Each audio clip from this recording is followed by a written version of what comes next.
Alors, comme mentionné dans la vidéo précédente, Babel, c'est l'outil de transpilation ou de compilation le plus populaire actuellement, ok, pour passer d'un code ECMAScript 6 à un code ECMAScript 5, ok.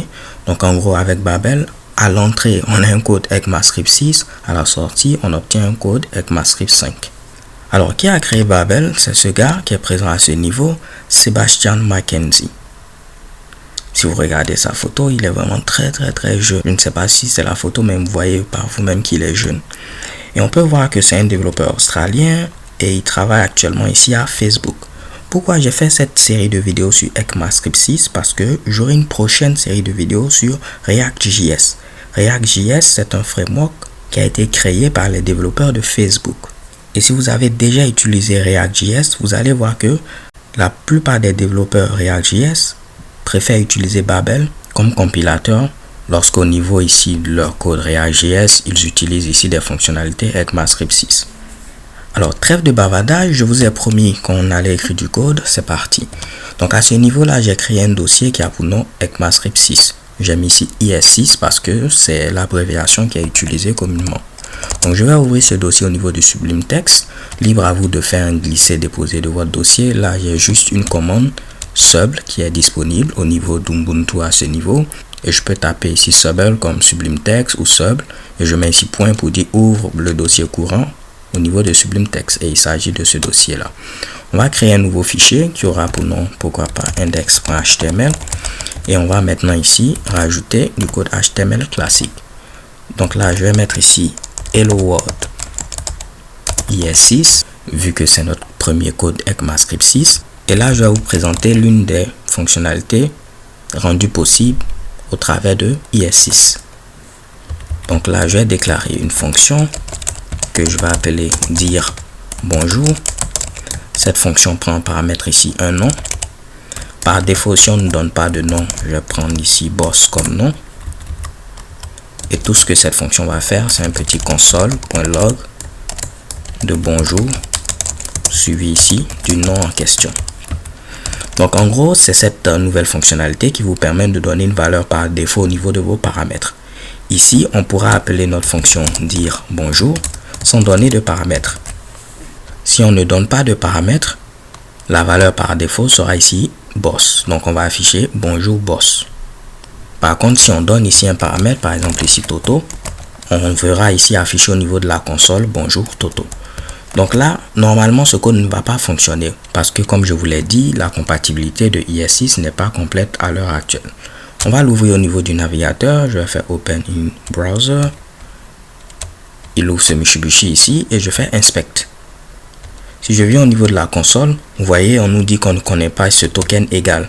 C'est un rapport ici avec l'égalité que j'ai mise à ce niveau-là parce que ça ne marche qu'avec du code ECMAScript 6. On a la possibilité de faire une compilation au moment de l'exécution, ok? Donc, transformer notre code IS6 en code IS5 directement au niveau du navigateur in browser au moment de l'exécution de notre code. C'est pas quelque chose que je vous conseille pour un code que vous allez mettre en production parce que ce sera lent vu que la compilation va se faire ici au moment de l'exécution. Pour des applications concrètes, ce qu'on fait, c'est que avant de déployer notre application, on transforme notre code IS6 en code IS5 et chez Kebam, là, il n'y aura plus de compilation au moment de l'exécution. Ce qui fait qu'on gagne un temps swappé en performance. Mais là, vu que c'est juste un premier test et on souhaite ici découvrir les fonctionnalités, on va premièrement utiliser un script qui nous permet de faire la compilation in browser, donc directement au niveau du navigateur. Pour ce faire, vous tapez au niveau de Google CDNJS Babel, ok, on choisit le premier lien et vous pouvez copier ici ce Mitsubishi là, donc je clique sur copie. Ok, vous prenez ce script où c'est marqué ici browser. Bon, je vais prendre la version compressée vu que je ne vais pas modifier ce code là. Et je peux venir ici, je vais rajouter une balise script. Je vais mettre src et je colle ce Mitsubishi. Cela va me permettre de pouvoir charger mon transformer in browser. Maintenant que ce Mitsubishi a été rajouté, je vais venir au niveau du navigateur, tenter d'actualiser la page et vous voyez qu'on a une nouvelle erreur qui a été rajoutée. Au fait, ce que vous devez savoir, c'est que ce compilateur in browser, il a été enlevé depuis la version 6 de Babel. Donc ce qu'on va faire, on va revenir à une version 5. Je vais tenter ici de descendre. comme je vous l'ai dit, c'est pas quelque chose qui doit être réellement utilisé pour des applications réelles. Donc ça fait beaucoup de réel. C'est pourquoi cela a été enlevé. Mais là, juste pour notre test, pour ne pas compliquer les choses, on va l'utiliser. Donc je vais venir une version 5. Et la dernière version ici, c'est 5.8.34. Donc je vais tout simplement remplacer ce Mitsubishi là par 5.8.34. Donc je mets ici 5.8.34. Je viens à ce niveau, on va tenter d'actualiser la page. Et vous voyez que l'autre erreur qui s'était rajoutée a maintenant disparu. Ce qu'on va faire, c'est maintenant enlever ici ce JavaScript et mettre Babel afin que notre compilateur browser puisse savoir que c'est ce code là qu'il doit transformer. Ok, donc on remplace text, text/javascript par text/babel. Ok, donc si je viens ici, je vais tenter d'actualiser et vous voyez chez Kebom cela fonctionne. Bonjour boss. Maintenant je vais tenter de mettre un nom, par exemple je vais mettre ici Honoré. Normalement il doit afficher bonjour Honoré. J'actualise et chez Kebam bonjour Honoré.